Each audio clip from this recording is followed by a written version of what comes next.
हाँ दोस्तों, आइए देखते हैं एक न्यू चैप्टर। अब जो पीछे आपने परसेंटेज देखा, अब आप profit loss and discounts chapter का नाम है। इसका इंट्रोडक्शन करते हैं। इसमें क्रय मूल्य क्या होता है? जिस मूल्य पर कोई वस्तु खरीदी जाती है उस मूल्य को हम क्या कहते हैं? क्रय मूल्य। मान लो कोई वस्तु आपने 10 रुपीज में खरीदा तो उस वस्तु का मूल्य क्या होगा? क्रय मूल्य, कास्ट प्राइस, जिसको हम शॉर्ट में आगे सीपी बोलेंगे। ठीक है। जैसे एग्जांपल भी है, राहुल ने एक पंखा 100 रुपए में खरीदा तथा 150 रुपए में बेच दिया। यहां पर उसका क्रय मूल्य सीपी क्या हो गया? 100 रुपीज। अब नेक्स्ट है विक्रय मूल्य, सेलिंग प्राइस क्या होगा? जिस मूल्य पर हम कोई वस्तु बेचते हैं उस मूल्य को हम क्या कहते हैं? विक्रय मूल्य। जैसे कि इस एग्जांपल में क्या था, राहुल ने एक पंखा 100 रुपए में खरीदा परंतु बेचा कितने में? 150 रुपए में। तो 150 रुपए क्या हो गया? इसका विक्रय मूल्य हो गया। फिर इसके बाद क्या है? डिस्काउंट, अंकित मूल्य, मार्क्ड प्राइस।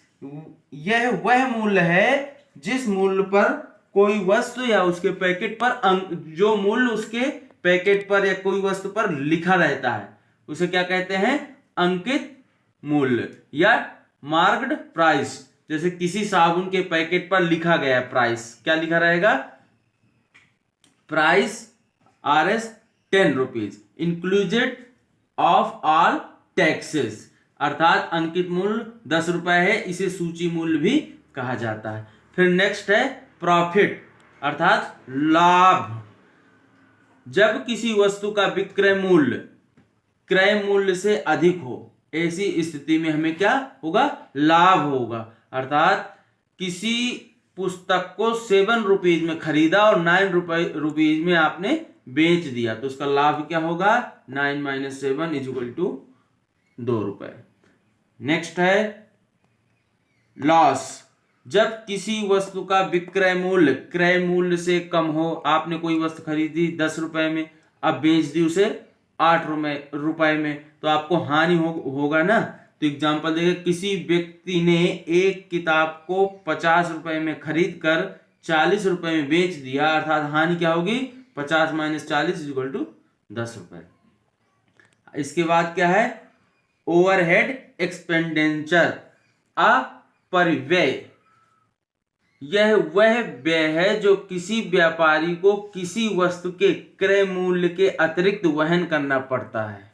जैसे मान लीजिए आपने कोई वस्तु खरीदा, मान लीजिए सीमेंट की 10 बोरी खरीदी गई, वो एक बोरी की कीमत है 100 रुपीज, लेकिन वह बोरी लाने में जो आपको ट्रांसपोर्टेशन और जो मजदूरी जो भी लगेगा उसको भी ऐड किया जाएगा, फिर उसको बेचा जाएगा। तो उस मूल्य को हम क्या कह देते हैं? अपरिव्यय, ओवरहेड एक्सपेंडिचर। श्याम ने, एग्जाम्पल देखिए, श्याम ने 5 टीवी 20,000 रुपए में खरीदी तथा 1,000 रुपए के भाड़े तथा 500 रुपए के ढुलाई पर खर्च किया।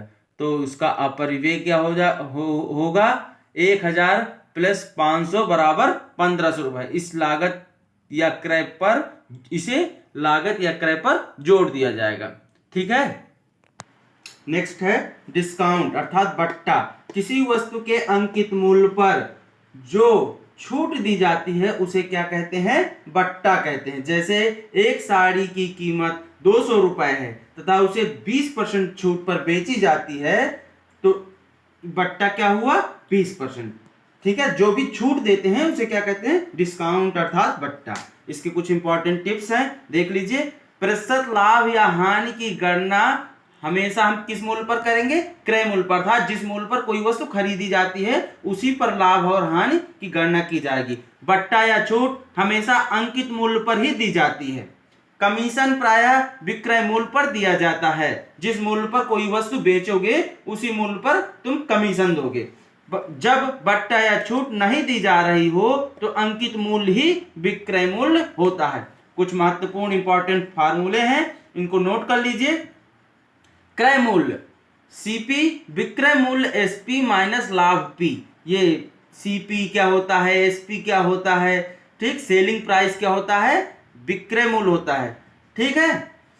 नेक्स्ट है क्रय मूल्य, विक्रय मूल्य प्लस हानि अर्थात लॉस, इसे शॉर्ट में L कह देते हैं।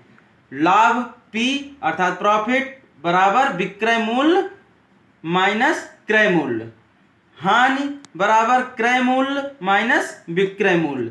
प्रतिशत लाभ का फार्मूला क्या है, बराबर लाभ गुणे 100 बटे क्रय मूल्य। प्रतिशत हानि बराबर हानि गुणे 100 बटे क्रय मूल्य। इसी के साथ आप इसे सबको नोट कर लीजिए। अब नेक्स्ट एग्जाम्पल के तहत नेक्स्ट वीडियो में आप लोगों को कुछ क्वेश्चन कराए जाएंगे, जिससे और समझ में आ जाएगा आप लोगों को। वीडियो को लाइक करें, सब्सक्राइब करें और अपने दोस्तों को भेजें।